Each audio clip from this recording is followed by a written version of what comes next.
Marilah kita lanjutkan pembacaan firman Tuhan dari kitab Yeremia 4 ayat 1 sampai 31. Demikian firman Tuhan.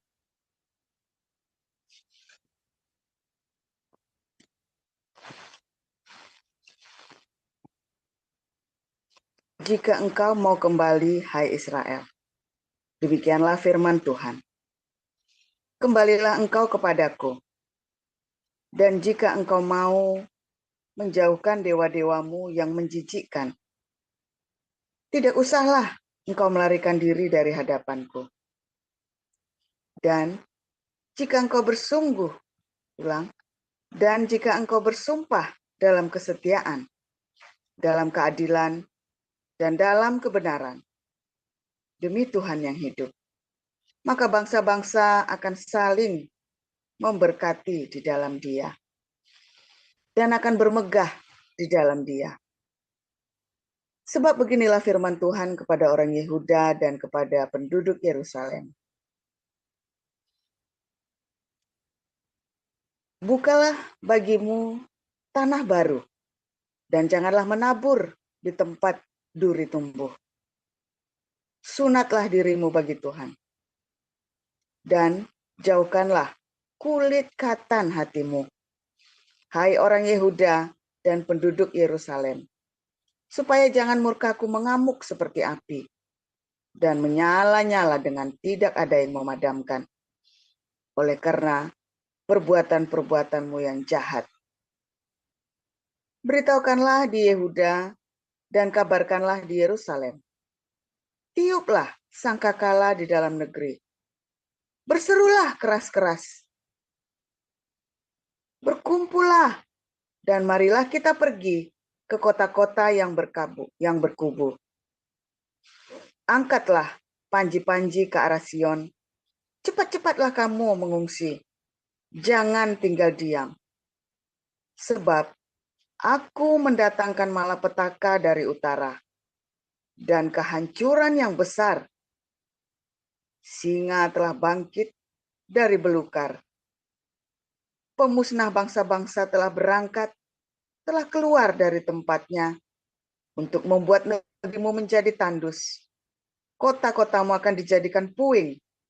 Tidak ada yang mendiaminya.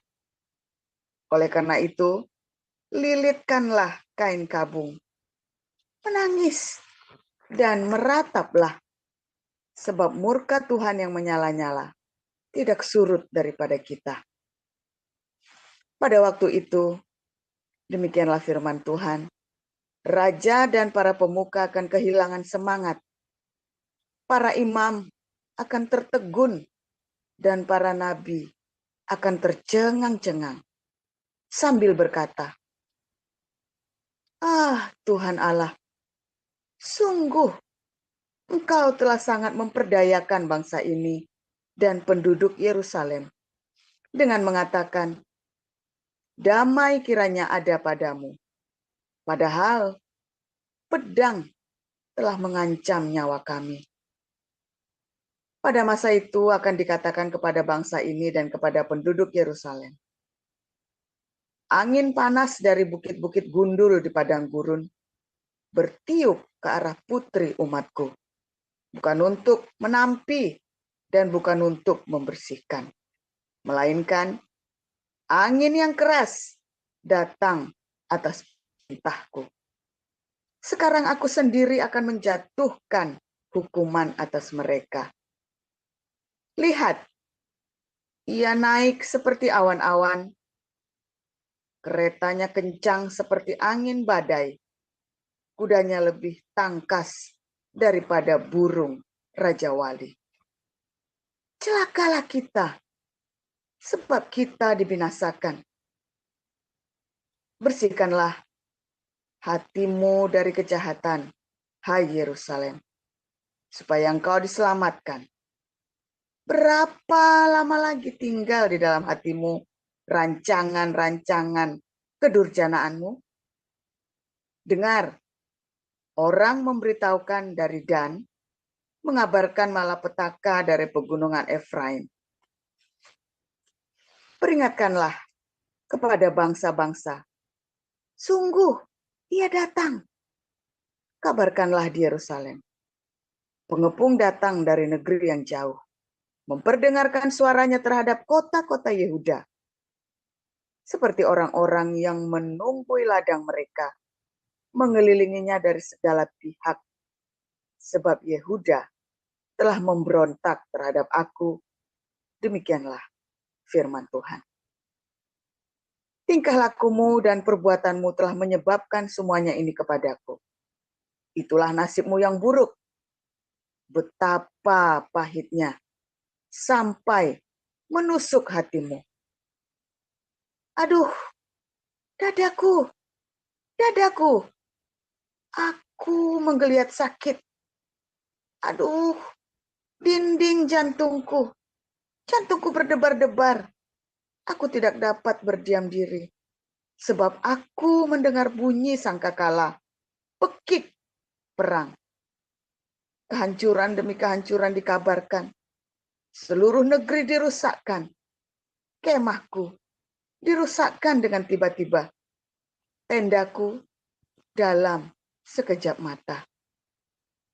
Berapa lama lagi aku melihat panji-panji itu dan mendengar bunyi sangkakala itu? Sungguh bodohlah umatku ini. Bilang, sungguh bodohlah umatku itu. Mereka tidak mengenal aku. Mereka adalah anak-anak tolol dan tidak mempunyai pengertian. Mereka pintar untuk berbuat jahat, tetapi untuk berbuat baik, mereka tidak tahu. Aku melihat kepada bumi. Ternyata campur baur dan kosong. Dan melihat kepada langit, tidak ada terangnya. Aku melihat kepada gunung-gunung, ternyata goncang, dan seluruh bukit pun goyah. Aku melihat, ternyata tidak ada manusia, dan semua burung di udara sudah lari terbang. Aku melihat, ternyata tanah subur sudah menjadi padang gurun, dan segala kotanya sudah runtuh di hadapan Tuhan, di hadapan murkanya yang menyala-nyala. Sebab beginilah firman Tuhan. Seluruh negeri ini akan menjadi sunyi sepi, tetapi aku tidak akan membuatnya habis lenyap.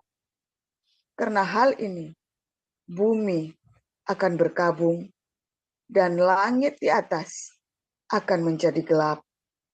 Sebab aku telah mengatakannya, aku telah merancangnya. Aku tidak akan menyesalinya dan tidak akan mundur daripada itu. Oleh karena hiruk pikuk pasukan berkuda dan pemanah, seluruh negeri melarikan diri. Mereka masuk ke dalam belukar dan naik ke bukit-bukit batu. Setiap kota sudah ditinggalkan dan tidak seorang pun tinggal di dalamnya. Dan engkau yang dimusnahkan, apakah yang hendak kau lakukan? Mengapa engkau mengenakan pakaian kirmizi, menghiasi dirimu dengan perhiasan emas, memalit matamu dengan celak? Sia-sia engkau memperelok dirimu. Pecinta-pecintamu menolak engkau. Bahkan mereka ingin mencabut nyawamu. Sebab aku mendengar suara seperti suara perempuan bersalin. Suara orang kesesakan, seperti suara ibu yang melahirkan anak pertama. Suara putri Sion yang mengap-mengap, yang merentang-rentangkan tangannya. Celakalah aku, sebab aku binasa di depan para pembunuh. Demikian. Iya, terima kasih Bu Neriana. Silakan Ibu Salma bisa melanjutkan dengan Kolose 3 ayat 1 sampai 25. Baik, saya akan membacakan kebenaran firman Tuhan dari Kolose 3 ayat 1 sampai 25. Beginilah firman Tuhan. Karena itu, kalau kamu dibangkitkan bersama dengan Kristus, carilah perkara yang di atas, di mana Kristus ada, duduk di sebelah kanan Allah. Pikirkanlah perkara yang di atas, bukan yang di bumi. Sebab kamu telah mati dan hidupmu tersembunyi bersama dengan Kristus di dalam Allah. Apabila Kristus yang adalah hidup kita menyatakan diri kelak, kamu pun akan menyatakan diri bersama dengan Dia dalam kemuliaan.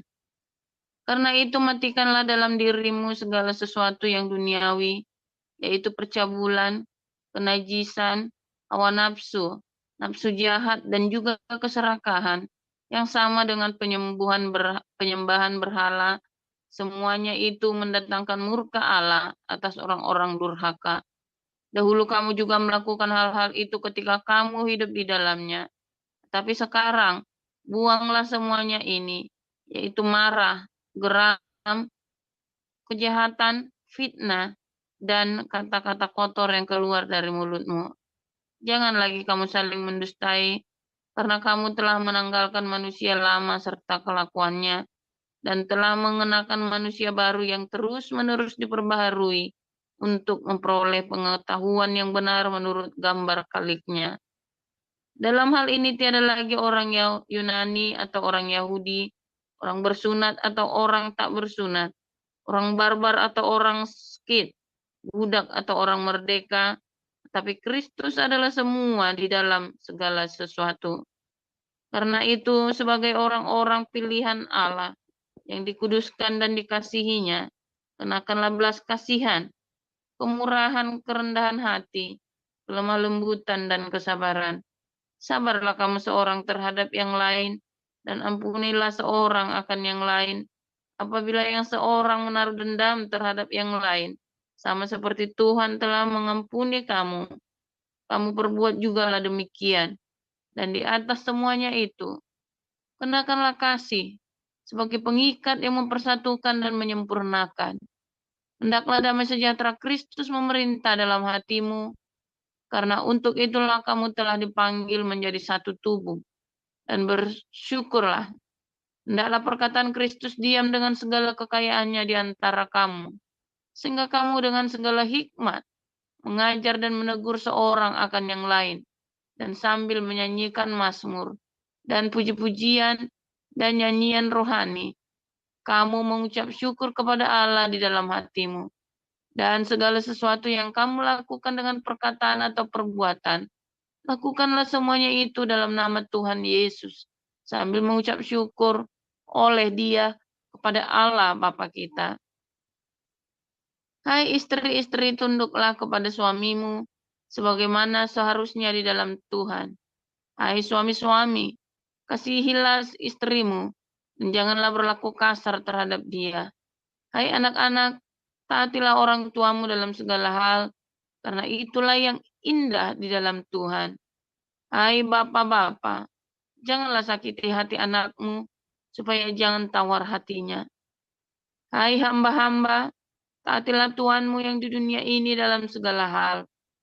Jangan hanya di hadapan mereka saja untuk menyenangkan mereka, melainkan dengan tulus hati karena takut akan Tuhan. Apapun juga yang kamu perbuat, perbuatlah dengan segenap hatimu seperti untuk Tuhan dan bukan untuk manusia. Kamu tahu bahwa dari Tuhanlah kamu akan menerima bagian yang ditentukan bagimu sebagai upah. Kristus adalah Tuhan dan kamu hambanya.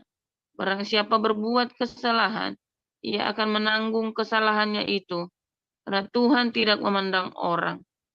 Demikian. Ya, terima kasih Bu Salma. Kita akan mendengarkan firman Tuhan pagi hari ini dengan judul kenajisan. Silakan Pastor Paul. Ya, haleluya. Pak Yuda minta tolong ditampilkan Kolose 3 ayat 5 tadi ya. Kolose 3 ayat 5 dulu. Saya mau baca ulang tadi ya.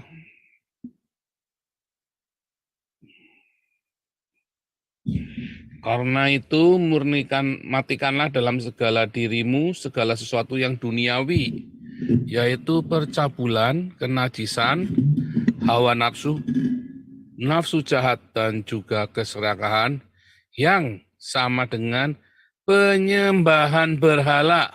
Nah, tadi ya. Itulah penyembahan berhala modern ya. Itulah karena di zaman Perjanjian Baru sudah orang Yahudi udah nggak nyembah patung, saudara ya.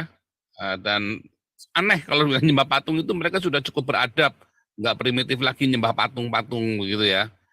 Nah, tetapi kemudian makna dari penyembahan berhala itu adalah ketika mereka hidupnya masih hedonisme. Ya, hedonisme ya, duniawi itu maksudnya materialistik ya. Hidupnya dalam materialistik. Percabulan, kenajisan, hawa nafsu, nafsu jahat, keserakahan. Ya, itulah penyembahan berhala. Kalau kenajisan itu apa tuh yang dimaksud dengan najis? Nah, ada dua hal ya di dalam terminologinya. Ada namanya dosa, ada yang namanya najis. Ya, atau tidak suci, najis, ya unclean. Kalau dosa itu Anda tersesat, Anda meleset dari sasaran. Anda tadinya jalan baik-baik menuju surga, ya tiba-tiba Anda bergeser, belok. Padahal kelakuan Anda masih baik loh, ya istrinya satu,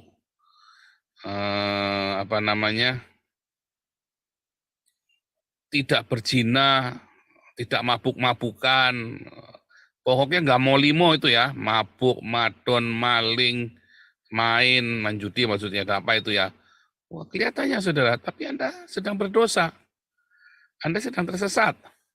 Karena kata dosa atau khatah atau hamartia itu artinya tersesat. Ya, meleset dari target. Badannya kelihatannya hidupnya suci ya saudara ya. Kelihatannya Anda ditutup semua auratnya rapat pakai karung kelihatannya. Tapi Anda bisa tersesat. Ya. Kenapa? Karena Anda tidak punya jalan kebenaran, jalan kehidupan. Ya. Yaitu Yesus. Ya kan? Anda nggak punya jalannya. Anda punya jalan yang lain. Nah, hati-hati saudara ya. Anda yang banyak agama yang tidak mau limo ya, nggak cuma Islam saja, saudara, nggak cuma Kristen, nggak cuma Buddha. Agama-agama lokal banyak yang nggak mau limo, saudara ya. Tetapi mereka sangat radikal sekali ya, sangat radikal sekali. Kalau Anda amati orang-orang yang di Timur Tengah itu banyak agama-agama lain ya, nggak cuma Syiah, Sunni, Yazidi saja.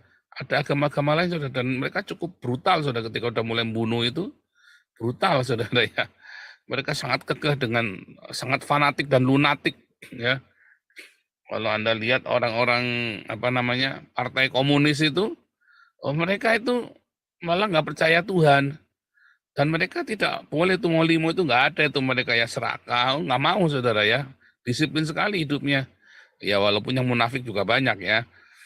Tapi semangat dari komunisme itu juga dari situ saudara ya. Mereka nggak main judi, mereka nggak hidup dalam hedonisme, ya istri pun satu, anak, ya, walaupun nggak punya istri saudara ya, anaknya satu saja, karena supaya ada keadilan sosial kan. Tetapi apakah mereka ada di jalan kebenaran? Enggak, ya mereka tersesat. Orang-orang humanis itu bagaimana? Orang-orang humanis kelihatannya baik saudara, kelihatannya baik kan, mengasihi homo kan juga mengasihi, lesbian itu kan juga mengasihi. Ya, tetapi bukan kasih yang seperti itu. Kan tersesat kan? Nah, itu yang namanya dosa. Ya, atau kata atau hamartia. Itu contohnya dosa.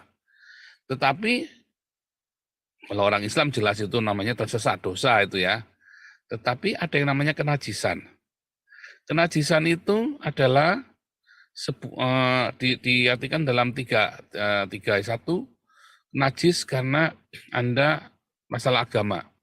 Ritual agama, yaitu misalnya orang-orang yang kusta, nah itu najis tuh, yang mengeluarkan lendir dari badannya, itu najis, ya, yang mengeluarkan lelehan itu najis, ya itu najis yang pertama, saudara ya. Atau najis yang kedua adalah najis karena nempel sama binatang yang najis atau benda yang najis, nah, itu juga najis, ya. Tapi yang ketiga karena masalah seksual ya. seksualitas.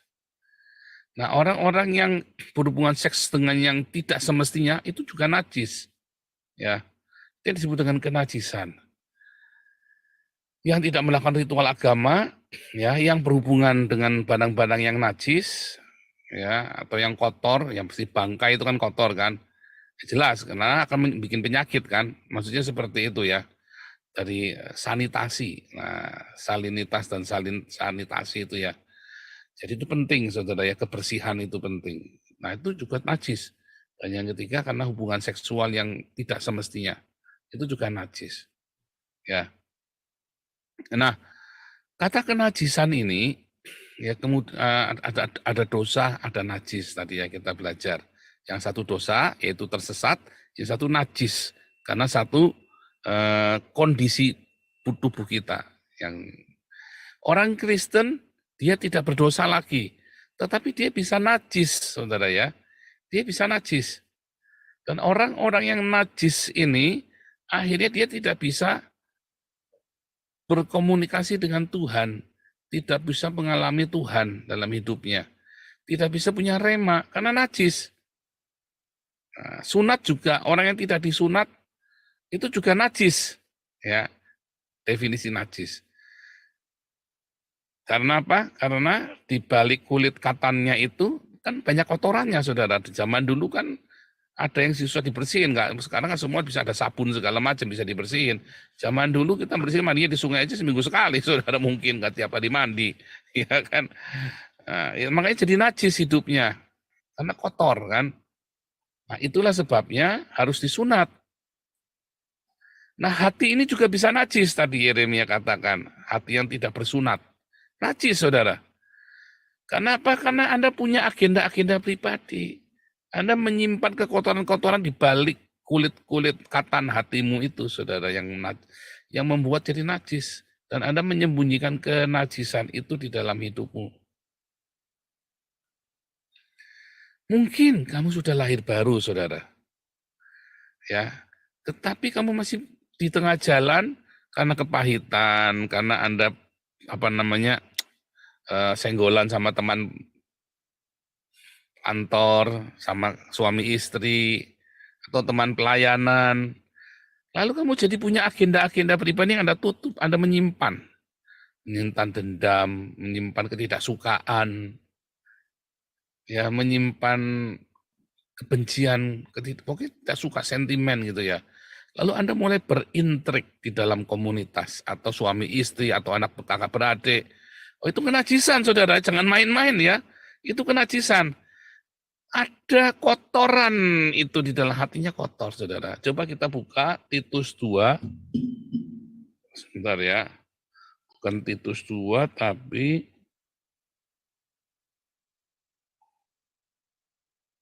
mana tadi ya?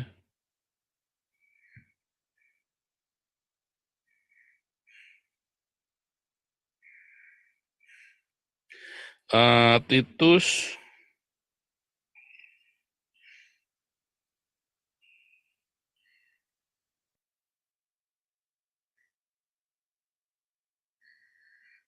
1 ayat 15. Kita tolong dibuka, Pak Yuda. Titus 1 ayat 15. Nah, ini saudara kata kuncinya nih, saudara. Bagi orang suci, semuanya suci. Tapi bagi orang najis dan bagi orang tidak beriman, suatu pun tidak ada yang suci, karena baik akal maupun suara hati mereka najis. Saudara, kalau orang-orang yang sudah ditebus oleh Tuhan, kan seharusnya kan diberi hati yang baru kan, hati yang murni. Ya. Kalau orang yang belum lahir baru, ya Anda kalau menemukan orang yang tulus hatinya, yang murni hatinya tanpa agenda, susah, saudara. Jadi orang yang adanya orang naif, orang pinbo ada banyak. Ya, orang pinbo banyak. Tapi kalau murni begitu dia sudah pinter, wah dia lihai, saudara. Licik, saudara ya. Wah, saya banyak ketemu ya. Ini orang pinbo. Ini hatinya baik, ini hatinya baik. Begitu kita ajarin sedikit trik ya. Ternyata kemarin bukan karena baik, karena dia belum tahu, naif dia kemarin, masih bodoh. Begitu kita diajar sedikit, ya pakai ilmu kita, yang serang pertama siapa? Kita, saudara. Yang ngajarin itu yang diserang pertama kali gurunya itu kan.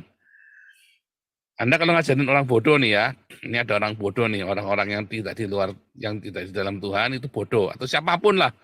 Terus Anda ajarin biar pinter, kamu jangan bodoh begitu. Lain kali kalau kamu disuruh, kamu harus belajar, ya kalau ada orang kaya diperbudak sama temennya. Terus, pertama yang jadi korban kita, saudara. Nanti kalau kita lagi minta tolong sama dia ngitungin sama kita dulu. Dia pakai ilmunya kita buat ngantem kita dulu, saudara. Dia nggak akan berani sama orang-orang lain, nggak akan berani. Dia hantam kita dulu. Percaya nggak? Coba deh kalau nggak percaya. Nangkep nggak yang saya maksud? Ya, kamu ajari. Tetanggamu ini kan suka ditipu sama orang kan. Dipinjemin ini nggak dibalikin, dipinjemin itu nggak dibalikin, dipinjemin panci nggak balik, dipinjemin gelas nggak pulang, pinjem sendok nggak pulang. Ini misalnya nih, pinjem motor apalagi bablas. Lah kamu jangan begitu, lain kali kalau kamu apa-apa, pakai surat. Ya, terus kalau misalnya orang pinjem, kamu tahu orang itu nggak suka ngembalikan, ya jangan dipinjemi, kalau nggak ditanya buat apa. Lalu suatu ketika saudara benar-benar butuh, saudara dalam tetangga, aku pinjem motormu sebentar ya. Dia kan kejar, saudara, oh jangan, kita begini, alasannya banyak. Karena kita dulu ngajari dia, saudara, supaya hati-hati, maka korbannya kita dulu. Oh, dia kan curiga sama kita dulu. Bukannya sama orang lain, nanti orang lain pinjem, dia takut, dia nggak berani ngomong, saudara, tetap. Nangkap ya, saudara. Kalau ngajarin orang, hati-hati, kamu dulu yang pertama dipedangnya, kamu dulu nanti yang pertama kali diserang pakai ilmunya kamu tuh ya. Kalau kamu ngajari istrimu dan anakmu juga, atau kamu ngajari keluargamu, ya dia akan hantam kamu dulu, saudara. Itu sama ya. Nah, makanya saudara kalau ngajari anak itu ya, ngajari karyawan, ngajari anak buat pintar itu. Ngajari karyawan apalagi, Anda kalau ngajari karyawan biar pintar, Anda dulu diajar, saudara. Nah, kalau saya ngajari anak, ya, anak itu tak ajarin karena dia tulus sama saya, saudara. Nah, makanya saya keluarkan ilmunya. Kalau enggak, ngapain diajar-ajarin? Bahaya, saudara ya. Kalau anak, ya saya punya anak saya ajarin, anak-anak saya wise mereka tak ajarin. Saya tahu hati mereka tulus, saudara. Tapi kalau pada orang lain, saya lihat orang ini udah lahir baru, saya ajarin, saudara, karena dia kan tulus. Kalau enggak, dia enggak tulus, yang dihantam pertama kali kita, saudara. Ya, capek hati, capek hati. Nah, ini tips aja ya, tips. Karena sebenarnya Anda ajari juga percuma juga buat dia. Dia lakukan itu buat kita, buat ngantem kita, saudara. Sampai dia memang lahir baru ya. Sebab orang yang suci, semuanya suci. Jadi kalau ada orang lahir baru yang tulus hatinya, dia baru diperbuat, Anda ajari dia, Anda bimbing dia, maka itu kan jadi baik. Ya, responnya akan baik. Makanya orang-orang kalau sudah percaya Yesus, saya selalu bilang baptis. Kalau dia nggak mau dibaptis, saya juga nggak mau terlalu intens sama dia. Ya, tapi kalau dia sudah dibaptis, kalau perlu kita bimbing, carikan kerjaan, kalau perlu kita support hidupnya, gitu, saudara. Walaupun tetap ya namanya orang pura-pura bisa saja, saudara ya. Tapi kita tetap harus berhikmat. Tapi kita ajarin, kita bimbing. Kalau dia memang sudah lahir baru ya. Nah, karena bagi orang yang suci semuanya suci. Tapi bagi orang yang najis dan tidak beriman, ya nggak ada yang suci. Karena akal pikiran mereka, hati mereka semuanya memang udah najis. Mau ngomong apa? Ya tinggal kamu yang makan aku yang makan kamu, udah begitu. Pikiran mereka cuma itu, hukum rimba. Aku yang ke bawah atau kamu yang ke bawah, dah gitu aja kan, saudara ya. Ya, kalau dalam kondisi normal semuanya kelihatan baik. Kalau dalam kondisi tidak normal ya itu tadi ya. Ngeri, saudara ya. Wah, saya udah ngalami yang begini tuh udah sampai berdarah-darah ya, saudara ya. Nah, ada orang-orang ya, inilah kuncinya ya tentang kenajisan ini. Orang-orang yang sudah lahir baru ya, hatinya murni, saudara. Tetapi di tengah jalan, dia mengalami kepahitan, dia senggolan, gesekan dengan orang lain. Lalu mulai, dia hati yang tadinya sudah murni bagus, sudah bersih itu, kemudian mulai bersisik-sisik, saudara ya. Disitulah kemudian kotoran-kotoran itu masuk. Tetapi kalau Anda tetap jaga hatimu murni, ya jaga hatinya tetap murni, saudara ya. Kalau hatinya tetap murni, maka dia tidak akan punya kotoran. Nggak bisa ada kotoran itu masuk, saudara. Itulah sebabnya firman Tuhan berkata di dalam Kolose 3 ayat 5 tadi, buang semua kenajisan itu. Biar hatimu tetap murni, saudara.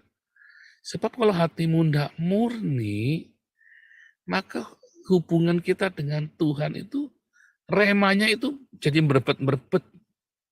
Ya kan? Kalau rema itu kan suatu yang enlightenment kan, terang kan, ya jadi pudar. Frekuensi yang kuat itu yang seharusnya Anda punya akses ke surga, surga memberikan update news setiap hari, update-nya, newsnya itu sinyalnya berebet-berebet, saudara. Karena ada yang tidak murni di situ. Itu penting sekali, saudara ya. Satu lagi kita buka ayat di dalam Matius 5, saudara ya. Matius 5.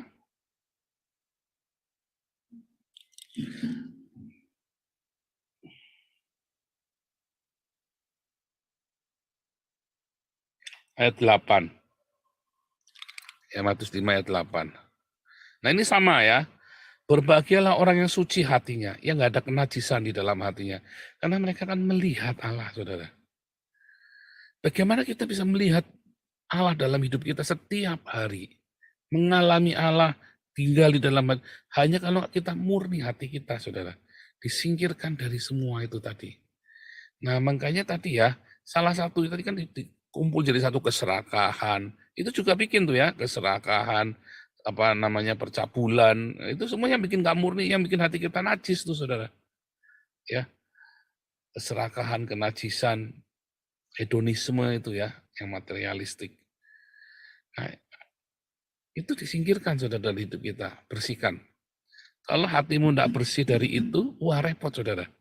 Anda tidak ngalamin rema. Makanya nggak heran kamu baca firman Tuhan, kamu nggak ngerti. Untuk memahami firman Tuhan itu Anda tidak perlu jadi doktor teologi, Anda perlu sekolah sampai di Haifa, saudara. Ya. Saya mah reka-reka aja mau sekolah di Haifa, supaya kalau ada orang nanyain saya sekolah dari Haifa. Ya kan, si kain nama itu kan, nama si Yahya Waloni, siapa lagi itu kan. Kalau mau sok-sokan, ya, saya dari Haifa juga. Kamu Haifanya di mana? Di kolong jembatan. Itu tujuannya cuma itu doang, saudara ya. Untuk tahu firman Tuhan Anda nggak perlu sekolah di Haifa. Untuk tahu firman Tuhan Anda hanya cukup murni hatimu, saudara. Yang penting bisa baca ABCD itu ya, bisa baca tulis ya. Anda bisa baca tulis, hatimu murni, kamu ngerti firman Tuhan. Nggak perlu Anda sekolah di Haifa, nggak perlu jadi dokter teologi seperti saya, saudara. Serius, nggak perlu ya. Nggak perlu. Hatimu murni, jaga dengan kemurnian tadi ya.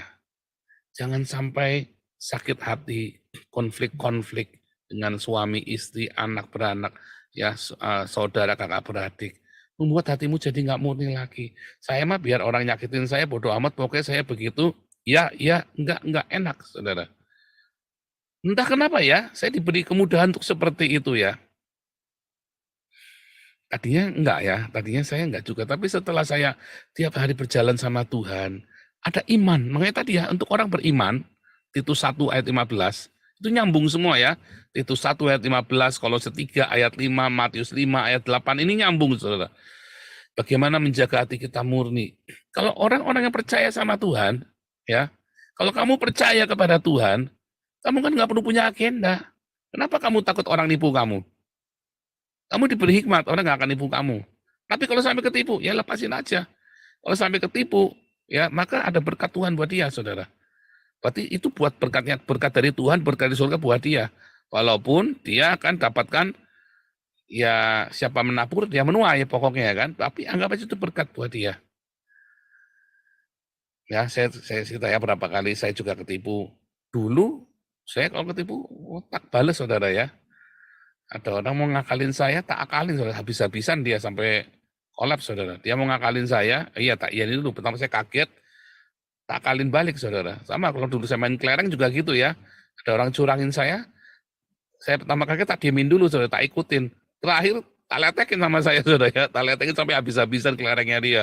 Sama ya, kalau orang dagang sama saya kalau dinakalin saya diem, saudara. Kaget, kalah saya mewek, saudara ya. Tapi tak akalin, saudara, sampai dia habis-habisan. Nah itu namanya hatinya nggak murni, karena saya ingin membalas, yang ingin ngeruk itu. Tetapi kalau kita murni hatinya, kita nggak perlu takut. Kita tetap berhikmat. Tetapi kalau sampai terjadi ada yang tidak benar, kita percaya kok Tuhan berkati kita. Kita percaya bahwa tidak mungkin Tuhan akan memberikan kekurangan sama kita. Berapa kali kita juga diakalin orang di sini ya. Ya kita tenang-tenang saja saudara ya. Kita mah biar-biar saja. Kenapa Tuhan berkati kita? Berapa kali kita difitnah sama orang, kita nggak mau simpan. Berapa kali kita dibuat tidak menyenangkan. Ya, terakhir yang kita dibilang katanya kita ini utang budi sama orang, kita nginep berhari-hari di rumahnya, nggak tahu diri dan segala macam lah. Ya biarin saja, saya ketawa ya waktu dengar itu, saya ketawa terbahak-bahak karena saya tahu orangnya ini ya namanya ya, tak sebut namanya ya. Iya, tak kasih tahu ya, saya nginep cuma sehari di rumah dia, itu pun dia yang minta saya ke rumah dia. Dan kami punya rumah, kami tinggal di camp. Campnya itu kami itu enak, apartemen, bukan camp kayak punyanya Alengso itu ya yang pakai kontainer. Kita campnya apartemen di resort. Enak ya, kita tinggal di satu apartemen. Memang ada satu keluarga lain di situ, tetapi kita kompak di situ enak. Ya, karena ini orang dari tetangga kita itu dari Cina. Jadi sama-sama makan babi. Kalau yang tetangganya orang Islam memang suka gegeran saudara ya, karena nggak makan babi mereka kadang berbagi dapur kan soalnya kan, dapurnya sama-sama repot. Tapi kita enak, kita campnya kita sendirian ya, dan kita punya tetangganya kita juga orang Cina, ya dari Cina, dan enak kita ya saudara ya. Jadi kita enak, tinggalnya enak. Terus macam-macam ya, kita biarin saja, ketawa saja. Apakah mengurangi rezeki kita? Enggak, saudara. Orang tetap respect sama kita, dia tahu. Ya kan? Saya juga nggak mau klarifikasi, nggak mau cerita banyak-banyak.